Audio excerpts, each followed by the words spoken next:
Hi everyone, welcome to Telugu stock channel. ఈ వీడియోలో మనం క్యామ్స్ షేర్ యొక్క అనాలిసిస్ గురించి తెలుసుకుందాం. అండ్ ఈ షేర్లో ఇప్పుడు ఇన్వెస్ట్ చేయొచ్చా, ఇన్వెస్ట్ చేస్తే మనం ఎలాంటి రిటర్న్స్ ఎక్స్పెక్ట్ చేయొచ్చు అనేది మనం ఈ వీడియోలో కవర్ చేసుకుంటాం. అయితే మనం అందరం కూడా మ్యూచువల్ ఫండ్లో ఇన్వెస్ట్ చేస్తూ ఉంటాం. ఇన్ఫ్యాక్ట్ నేను కూడా మ్యూచువల్ ఫండ్లో ఇన్వెస్ట్ చేస్తాను, కానీ కేవలం ఏటీసీ డిడక్షన్స్ కోసం మాత్రమే. అయితే ఇలా మనలో ఎంతో మంది మ్యూచువల్ ఫండ్స్లో ఇన్వెస్ట్మెంట్ చేయడం ద్వారా ఇండైరెక్ట్గా బెనిఫిట్ అయ్యే కంపెనీ క్యామ్స్. క్యామ్స్ అనే కంపెనీ రిజిస్ట్రార్ అండ్ ట్రాన్స్ఫర్ ఏజెంట్గా మ్యూచువల్ ఫండ్ ఇండస్ట్రీకి వర్క్ చేస్తూ ఉంటుంది. ఈ క్యామ్స్ యొక్క షేర్ స్టాక్ మార్కెట్లో ఒక ఐపీఓగా 2020లో లిస్ట్ అయినప్పుడు 1401 రూపీస్ దగ్గర ఫస్ట్ టైం ట్రేడ్ అయితే యాజ్ ఆన్ డే 2500 రూపీస్ దగ్గర ట్రేడ్ అవుతూ లాస్ట్ 2 ఇయర్స్లో 85% రిటర్న్స్ ఇచ్చింది. సో రీసెంట్గా నేను యూట్యూబ్లో అప్లోడ్ చేసిన నా మోనోపోలీ లిస్ట్లో క్యామ్స్ కూడా వన్ ఆఫ్ ది షేర్. కానీ యాక్చువల్గా క్యామ్స్ అనేది మోనోపోలీ షేర్ కాదు, అది ఒక డ్యూఓపోలీ కంపెనీగా అనుకోవాలి. ఎందుకంటే ఈ బిజినెస్లో ఇద్దరు మేజర్ ప్లేయర్స్ ఉన్నారు. ఒకళ్ళు క్యామ్స్ అయితే రెండోది కేఫిన్టెక్కే అంతకుముందు కార్వి అనే కంపెనీతో రన్ అవుతూ ఉండేది. But as on date CAMS and KFintech ఈ రెండు కంపెనీస్ కూడా ఒక డ్యూఓపోలీ నేచర్తో మ్యూచువల్ ఫండ్స్ యొక్క ఆర్టీఏస్గా వాళ్ళ బిజినెస్ రన్ చేస్తూ గ్రో అవుతూ ఉన్నాయి. సో ఈ క్యామ్స్ యొక్క బిజినెస్ ఎలా ఉంటుంది అని మనం అర్థం చేసుకోవడం కోసం ఫస్ట్ ఆఫ్ ఆల్ ఈ క్యామ్స్ యొక్క కంపెనీస్ ఏ సెక్టార్స్ కి వర్క్ చేస్తుంటాయో చూద్దాం. సో ఈ cams company 3 sectors, mutual funds, alternative investment funds and అలాగే ఇన్సూరెన్స్ సెక్టార్స్కి బ్యాక్ ఎండ్లో డిఫరెంట్ కైండ్స్ ఆఫ్ వర్క్స్ చేస్తూ ఉంటాయి. సో వాళ్ళ వర్క్స్ ఎలా ఉంటాయి అంటే ట్రాన్సాక్షన్ ఆరిజినేషన్. సో మనం ఏదైనా ఒక మ్యూచువల్ ఫండ్ని బై చేస్తుంటే దాని యొక్క రికార్డ్స్ ఎలా మనం మెయింటైన్ చేయాలి, ట్రాన్సాక్షన్స్ ఎలా నోట్ చేసుకోవాలి అనే విషయాలన్నీ కూడా క్యామ్స్ చూస్తూ ఉంటుంది.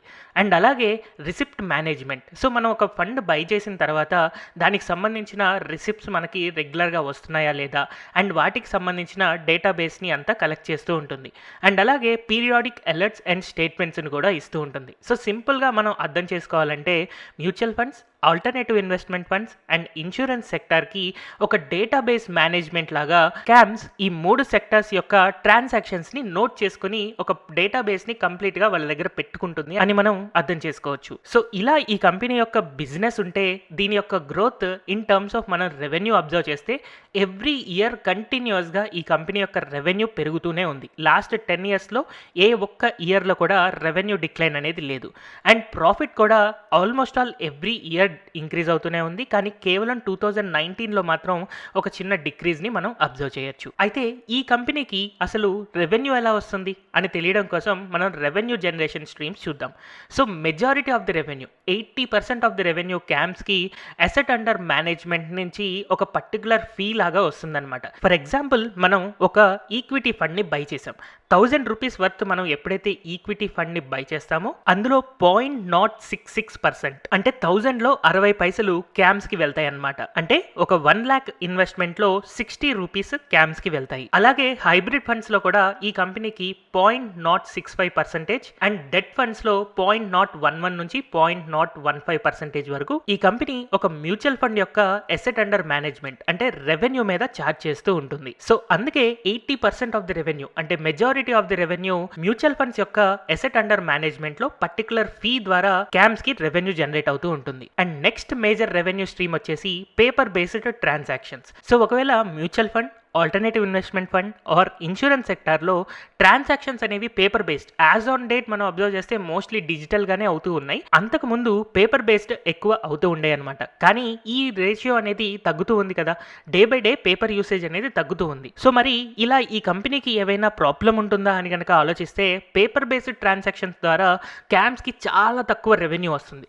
Majority of the revenue mutual fund యొక్క అసెట్ అండర్ మేనేజ్మెంట్ నుంచే వస్తుంది. కాబట్టి ఈ పేపర్ బేస్డ్ ట్రాన్సాక్షన్ తగ్గడం ద్వారా క్యామ్స్ కి ఎలాంటి ప్రాబ్లం లేదు. సో సింపుల్ గా మీకు అర్థమైంది కదా, ఒక మ్యూచువల్ ఫండ్ లో మనలాంటి జనరల్ పబ్లిక్ ఇన్వెస్ట్ చేస్తూ ఉన్నారు అంటే అలాంటప్పుడు ఈ కంపెనీకి రెవెన్యూ అనేది జనరేట్ అవుతుంది. సో సింపుల్ గా మనం అబ్జర్వ్ చేస్తే ఒక డైరెక్ట్లీ ప్రపోర్షనల్ రేషియో మనకు కనబడుతుంది అనమాట.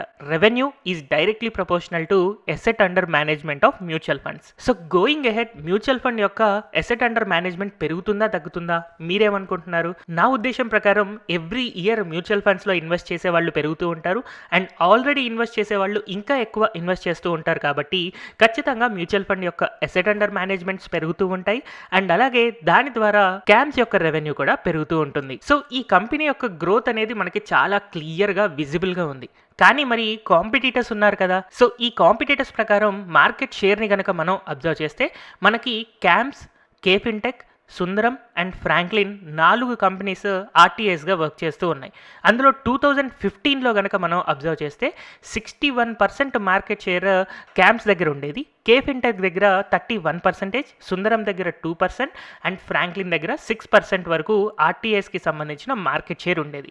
కానీ 2019 వచ్చేసరికి ఈ మార్కెట్ షేరే క్యామ్స్కి పెరిగి 68% అయింది. కేఫిన్టెక్ అంటే కార్వికి 31 నుంచి తగ్గి 26%కి వచ్చింది అండ్ సుందరం 2% అలాగే ఉంది అండ్ ఫ్రాంక్లిన్కి డిక్రీజ్ అయింది. అండ్ ఫైనల్గా రీసెంట్ టైం ఫ్రేమ్లో కనుక మనం అబ్జర్వ్ చేస్తే క్యామ్స్ యొక్క మార్కెట్ షేర్ 70 వరకు ఇంక్రీజ్ అయింది. అయితే ఇక్కడ ఒక చిన్న విషయం మీరు తెలుసుకోవాలి, ఏంటి అంటే కేఫిన్టెక్ సుందరం యొక్క ఆర్టీఏ ఏజెన్సీస్ని కొనేసింది. సో ఇప్పుడు కేఫిన్టెక్ యొక్క market share 29%గా పెరిగిందనమాట.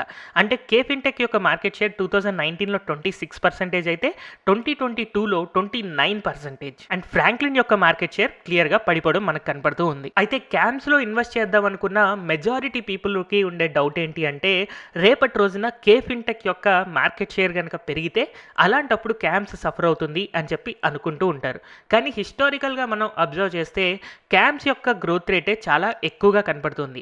Market share wise cams already majority market share ఉండడంతో పాటు ఎవ్రీ ఇయర్ అట్లీస్ట్ ఒక 1% మార్కెట్ షేర్ ఇంక్రీజ్ అవ్వడం మనం చూస్తూ ఉన్నాం. అయితే డిఫరెంట్ రీసెర్చ్ రిపోర్ట్స్ ప్రకారం ఈ కంపెనీ యొక్క ఫ్యూచర్ గ్రోత్ ఎలా ఉండబోతుంది అని తెలుసుకోవడం కోసం మనం ఒక గ్రాఫ్ని అబ్జర్వ్ చేద్దాం. పాస్ట్ 5 ఇయర్స్లో మ్యూచువల్ ఫండ్స్ యొక్క అసెట్ అండర్ మేనేజ్మెంట్ ఏవైతే ఉందో అది 18% CAGRతో గ్రో అవుతుంది అని చెప్పి ముందుగా ఎక్స్పెక్ట్ చేశారు. కానీ కోవిడ్ తర్వాత వచ్చిన స్టాక్ మార్కెట్లో బిగ్ బూస్ట్ వల్ల లాస్ట్ 5 ఇయర్స్ యొక్క గ్రోత్ రేట్ అనేది 23% CAGR రికార్డ్ చేసింది. యాక్చువల్గా ఇండస్ట్రీ అనలిస్ట్ల యొక్క ఎక్స్పెక్టేషన్ ఏంటంటే 18% CAGRే, కానీ 23% CAGR రికార్డ్ చేసింది. అండ్ ఫ్యూచర్ 5 ఇయర్స్ ఇక్కడ నుంచి మనం అబ్జర్వ్ చేస్తే 21% CAGR ఉంటుంది ఎసెట్ అండర్ మేనేజ్మెంట్ అని చెప్పి ఒక ఎక్స్పెక్టేషన్ కనపడుతూ ఉంది. అయితే ఎసెట్ అండర్ మేనేజ్మెంట్ ఇంత CAGRతో పెరగబోతుంది కాబట్టి ఎసెట్ అండర్ మేనేజ్మెంట్కి డైరెక్ట్లీ ప్రపోర్షన్ అయిన క్యామ్స్ యొక్క రెవెన్యూ కూడా 21% CAGRతో పెరుగుతుంది కదా. సో ఇప్పుడు క్యామ్స్ కనుక తన యొక్క ఎక్స్పెన్సెస్ కంట్రోల్లో పెట్టుకొని లాస్ట్ 5 ఇయర్స్లో ఎలా అయితే ఆపరేట్ చేసిందో అదే విధంగా గ్రో అవుతున్నా కూడా ఈ కంపెనీ యొక్క షేర్ ప్రైస్ మనకి మోర్ దెన్ 25% CAGRతో గ్రో అవ్వచ్చు. అండ్ క్యామ్స్ యొక్క మేజర్ బిజినెస్తో పాటు సైడ్ వైజ్ దానికి డిఫరెంట్ టెక్నాలజీ ప్లాట్ఫామ్స్ ఉన్నాయి. సో ఇన్ని టెక్నాలజీ ప్లాట్ఫామ్స్లో క్యామ్స్కి చాలా తక్కువ వాటి నుంచే రెవెన్యూ వస్తూ ఉంది.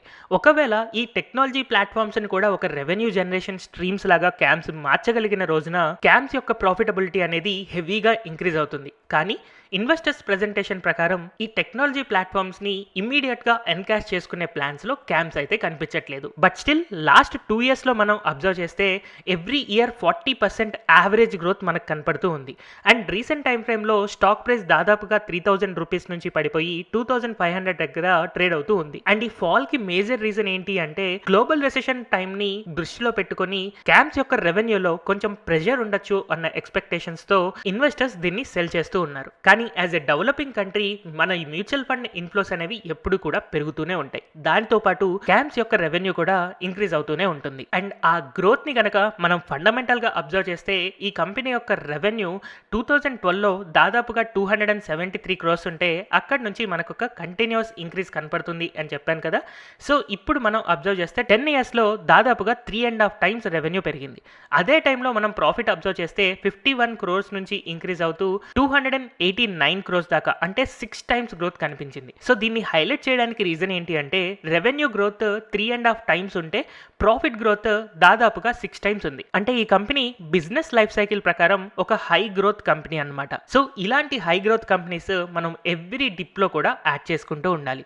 అండ్ ఫండమెంటల్ గా మనం కొన్ని రేషియోస్ ని కనుక అబ్జర్వ్ చేస్తే ఫస్ట్ రిటర్న్ ఆన్ ఈక్విటీ. ఈ కంపెనీ యొక్క రిటర్న్ ఆన్ ఈక్విటీ 54.3% ఉంది. And return on capital employed 62.9% ఉంది.